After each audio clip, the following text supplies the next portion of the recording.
Juntos mais uma vez para seguirmos com a leitura do livro Voltei, do irmão Jacó. Vamos em frente. À frente da morte.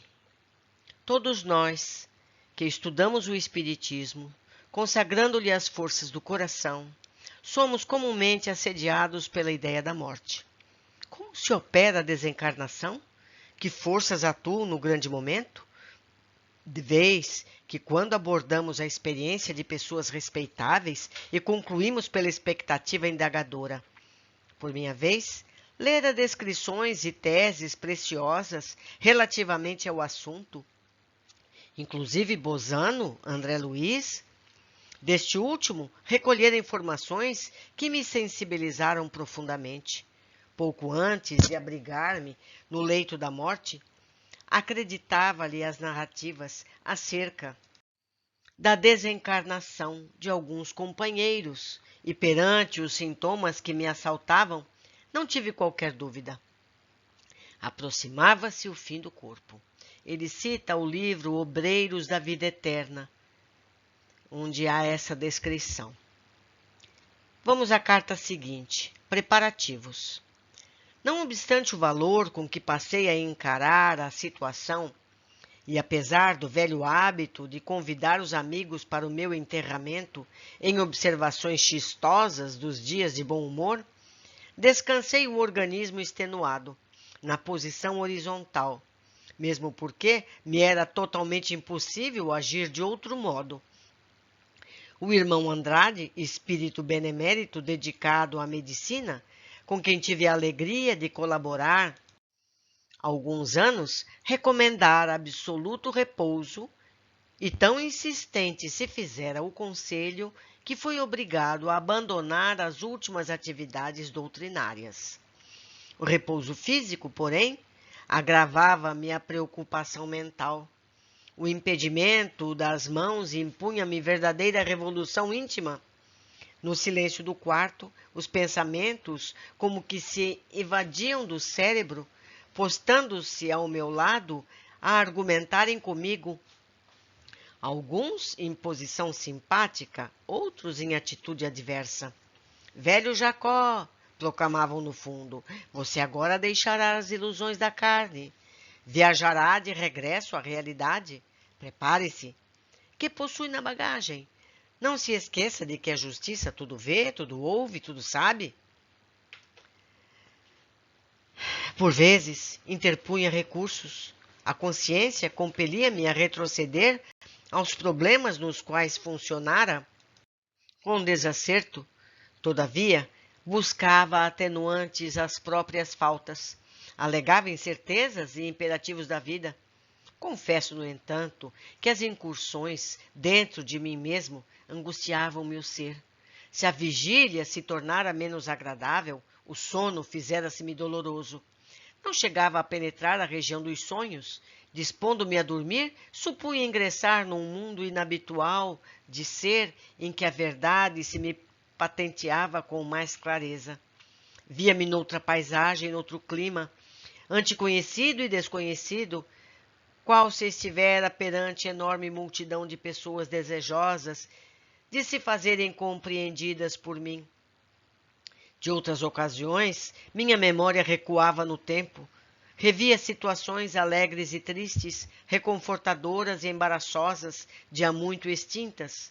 Novamente, no corpo exausto, sentia extremas dificuldades para reter as imagens e descrevê-las. O cérebro acusava a vida intensa, mas no serviço de comunicação com o exterior, sentia-me esgotado, tal qual um limão espremido. A fé preparava-me o espírito ante a grande transição. Todavia, os receios avultavam, as preocupações cresciam sempre. Termina mais uma cartinha do irmão Jacó. Vamos para a próxima. Modificação. O desvanecimento da força física determinava fenômeno singular de minha alma. Surpreendia-me enternecido e sentimentalista. Acostumara-me a tratar com o mundo dentro do maior senso prático estimava a pregação da caridade, convicto, porém, de que a energia seca era indispensável nas relações humanas. Muita vez, na intimidade de companheiros encarnados e entidades desencarnadas, sentia-me ríspido, contundente. Fazia frequentemente o possível por não desmerecer a confiança dos que me estimavam. Entretanto, nem sempre sabia ser doce na extensão da personalidade. Semelhante traço individual, que as lutas ásperas da experiência humana me impuseram, representava motivo de não poucos desapores para mim, porque no íntimo aspirava a servir a fraternidade legítima em nome do Cordeiro de Deus. Prostrado agora, inesperada sensibilidade passou a dirigir-me. A renovação de caminhos obrigava-me a esquecer negócios e interesses terrenos. Não me era mais possível governar o leme do barco material a esse impositivo, ao que me pareceu proporcionava-me acesso a mim mesmo. Afetava-me a necessidade de ternura e compreensão, como se naquelas horas estivesse ingressando na idade juvenil. O homem, da atividade humana, obrigado a defender-se e a preservar o bem dos que lhe eram caros através de 1000 modos diferentes, estava passando. Quanto a isso, a morte gradual era uma realidade. Redescobria-me, afinal. Não era eu mais que um homem comum, reclamando socorro e carinho. Trazia o coração opresso por aflições indizíveis. Se a dispneia me roubava a tranquilidade, os temores povoavam-me o espírito de tristezas e sombras. Jamais experimentara antes tamanha sensação de exílio e deslocamento. Na terra, estava cercado de benditas dedicações por parte das filhas queridas e dos amigos abnegados, e a rigor, não me seduzia o regresso à juventude do corpo. Seriam saudades do além o fator determinante da inquietude que me martirizava? Também não. Reconhecia os meus títulos de homem imperfeito, que de modo algum deveria sonhar com o paraíso. Esperava-me naturalmente laborioso futuro em qualquer parte. No entanto, ansiedades dolorosas pesavam-me na alma abatida. Eu, que fazia guerra às lágrimas, reconhecia-lhes agora o sumo poder. Represavam-se-me nos olhos com frequência quando a sós me entregava às longas meditações. Orava fervoroso, mas ao correr da prece solitária, sentimentalizava-me qual criança. Entrara nas vésperas da total exoneração quanto aos deveres terrestres. Via-me prestes a deixar o ninho planetário, que me abrigara por dilatados anos. A que porto demandaria? São cartinhas breves, mas cheias de sabedoria. A próxima. No grande desprendimento. Recordando as experiências do investigador de Rochas, identificava-me em singulares processos de desdobramento. Recluso, na impossibilidade de receber os amigos para conversações e entendimentos mais demorados, em várias ocasiões me vi fora do corpo, exausto, buscando aproximar-me deles. Nas últimas 30 horas, reconheci-me em posição mais estranha. Tive a ideia de que 2 corações me batiam no peito.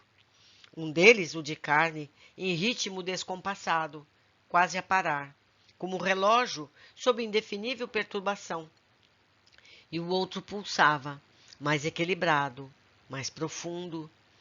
A visão comum alterava-se. Em determinados instantes, a luz invadia-me em clarões subitâneos, mas, por minutos de prolongada duração, cercava-me densa neblina. O conforto da câmara de oxigênio não me subtraía às sensações de estranheza. Observei que frio intenso veio ferir minhas extremidades. Não seria a integral extinção da vida corpórea? Procurei acalmar-me, orar intimamente e esperar. Após sincera rogativa a Jesus, para que não me desamparasse, comecei a divisar à esquerda a formação de um depósito de substância prateada, semelhante a gaze tenuíssima. Não poderia dizer se era dia ou se era noite em torno de mim, tal o nevoeiro em que me sentia mergulhado, quando notei que duas mãos caridosas me submetiam a passes de grande corrente. À medida que se desdobravam de alto a baixo, detendo-se com particularidade no tórax, diminuíam-se-me as impressões de angústia.